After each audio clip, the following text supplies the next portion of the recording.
Oh, hello there, and welcome to this edition of Thought for the Week. Always a privilege to be with you in your home, and I'm grateful for this one. Wonderful opportunity. Anyway, let's get down to business. We're talking about spiritual warfare, and in particular that great list that Paul provides for us in Ephesians 6 of the pieces of armour that we're meant to have on in order to defend ourselves.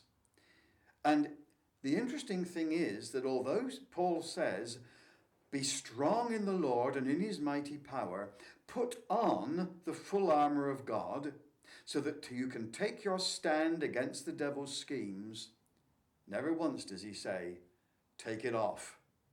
It's to be on all the time.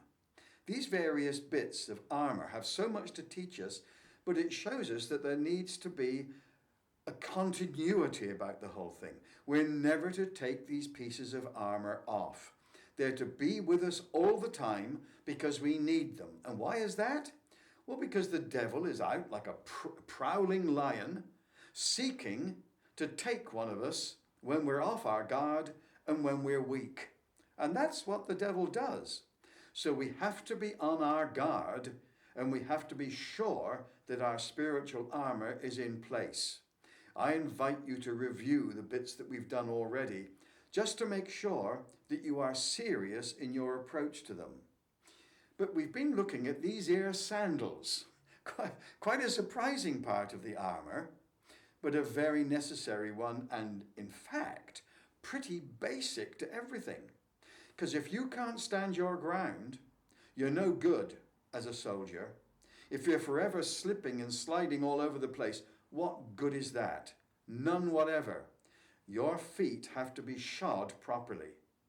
And the interesting thing that Paul says this, with your feet fitted or shod with the readiness that comes from the gospel of peace.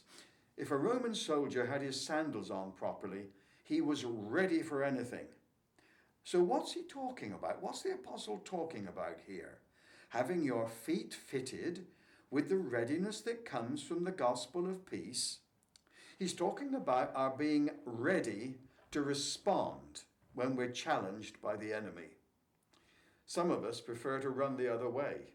No, soldiers don't do that. They stand their ground because they're determined to be victorious. Running away is the very last thing you do.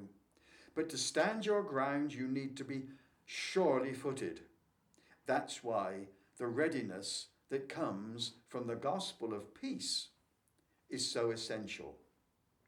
Readiness, but readiness with the gospel. Readiness with the good news that we have the power to overcome our enemy when we're challenged directly by him, but also when we're challenged through people who are with us. Because some people we meet don't know the Lord. And that's a tragic thing. We need to be ready with the gospel of peace in order to respond to them, either when they see something of the Lord in us and they want to know what makes us tick, or where they're in big trouble and in desperation they want to turn to the Lord. Even the Lord they don't know for themselves, but they need help beyond themselves and they turn to us. We've got to be instantly ready to respond, to reach out to them, to come alongside them, to pray for them, to minister to them. And that's an enormous privilege, but readiness to respond is incredibly important. So, how about it? Are you ready to respond when the opportunity comes, or do you tend to run the other way?